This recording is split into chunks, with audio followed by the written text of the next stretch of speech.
Hello, this is my list of what I consider to be the 8 biggest mistakes you can make if you're wanting to try and contact the essence and the real experience of what I consider to be real Satanism. So, number 1, atheism. If you don't believe in Satan, if you actually don't believe in Satan, and more especially if you don't believe in any gods or the supernatural, what are you doing, honestly? I mean, like, you know, the idea that you can dress atheism and rationalism up in some sort of like satanic clothing, well, of course you can do that. Of course you can do that. But I don't know why you're bothering, honestly. Number 2, intellectual respectability. If you want intellectual respectability, then you're getting involved in the wrong thing.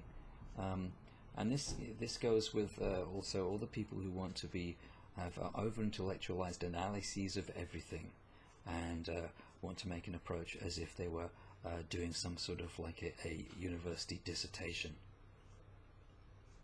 There's no way that gets anywhere in terms of spirituality. I'm not saying that academic study isn't useful, it certainly is, but it will take you nowhere in terms of actual spiritual experience or experience of the mysteries of any kind of like religion or spirituality. Moreover, it gets to be a block, it gets to be a prison, it gets to be like an incredibly limiting form of mental hubris, and it doesn't lead to any real results, but it can waste an awful lot of time.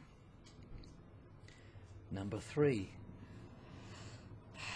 thinking that you can be some sort of a collectivist and approach the essence of Satanism.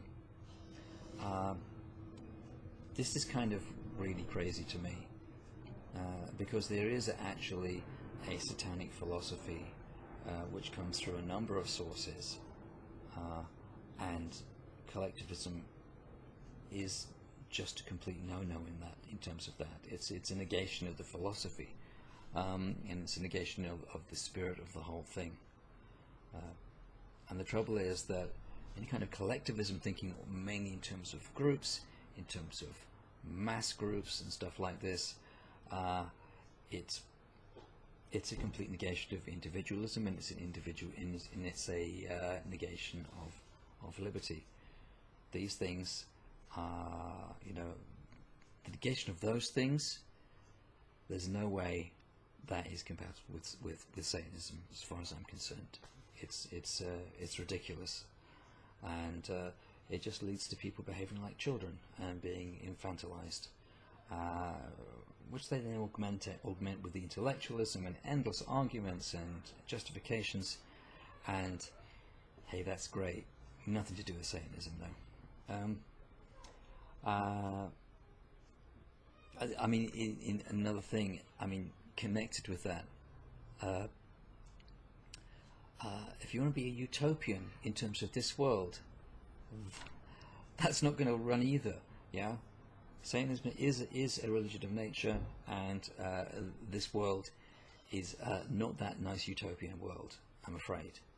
And if you want to be so really concerned with rights and all these sorts of things, that's fine for you as an individual, that's fine, but it's got nothing to do with Satanism, because Satanism recognizes at a very deep level, at a very simple deep level, that we actually have no rights at all. That's how nature is. We have no rights. We create them, we invent them, we fabricate them, and we have purposes for that, but they are acts of creativity. They do not just exist. No one has any rights, in fact, in this world. 4, occult respectability.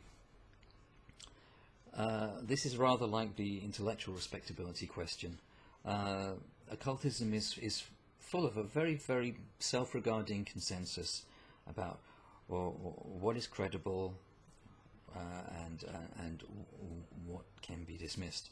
Now you've got to realize that Satanism and the diabolical and the infernal, it does not run on the same system as the majority of occultism.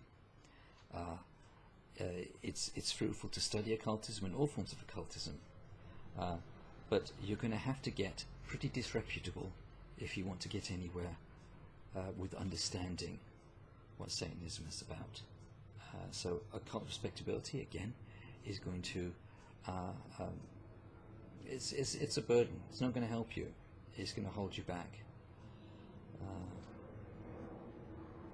Number 5, trying to fit into a modern Satanic consensus. What passes for Satanism nowadays, which is certainly quite varied, but if you want to try and fit into all of that, you're not going to find your own way anywhere. Yeah, and Satanic consensus is pretty well screwed, I think.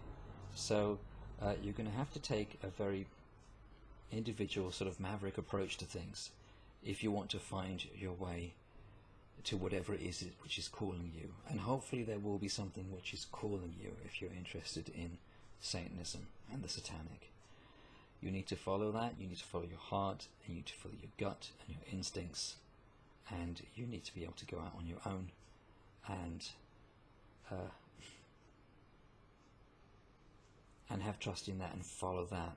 Yeah, if you're going to try and just fit into Satanic consensus, then you will simply become part of Satanic consensus rather than part of the life which you're seeking behind it.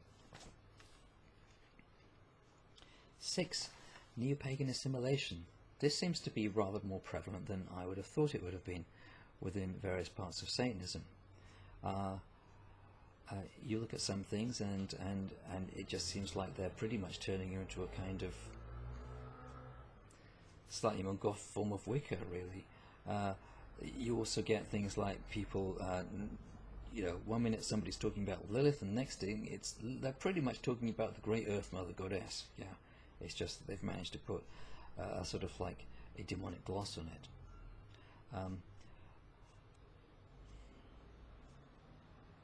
I would consider Satanism to be part of paganism, but beware of what has become modern neo-paganism, because it is full of stuff which has no spirituality to it at all. It's political, or it's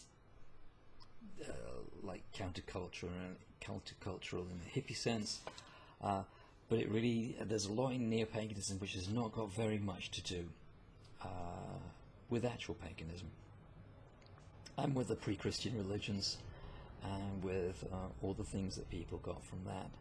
So beware of neo-paganism, and similarly beware of the neo-pagan tendencies to turn things into archetypes, to intellectualize, to make things politically correct, to make things sanitized. These won't be what leads to the real thing for you. As far as I'm concerned, it can't do it. So NeoPagan assimilation is another potential pitfall, I think, another potential problem. Number 7, poverty of devotion. Again, this sort of like follows from a number of the other things, obviously from atheism, from over-intellectualizing, from focusing on things like politics rather than actual spirituality, and from all sorts of things which are trying to attain respectability. Devotion is a very deep faculty, and it's a deep experience, and it's one which is required in spirituality, and it's required in terms of the approach to Satanism as far as I'm concerned.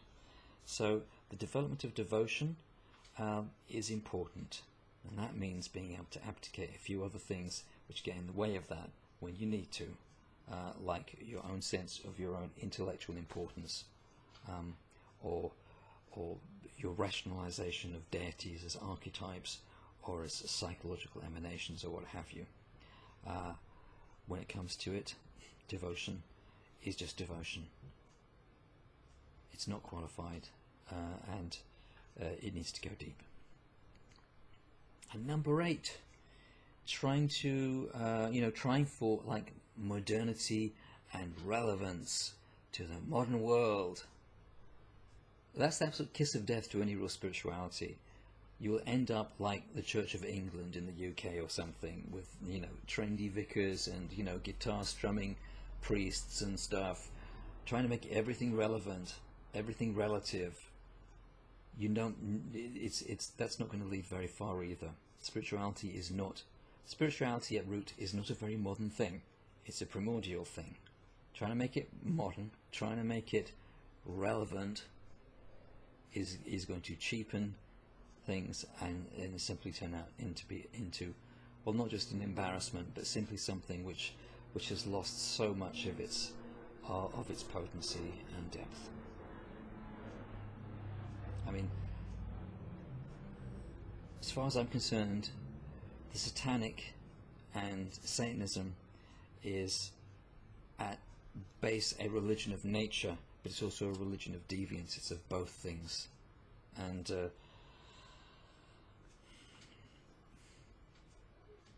it's an actual something. It's not just infinitely variable. It's not something which you can just make lots of little different versions of and find the one that just happens to suit you. It's a thing. It's a something. You need to find that something, the real thing for you. You can't afford to go wafting around or to trying to qualify things and make them respectable or make them palatable. You actually have to go beyond that.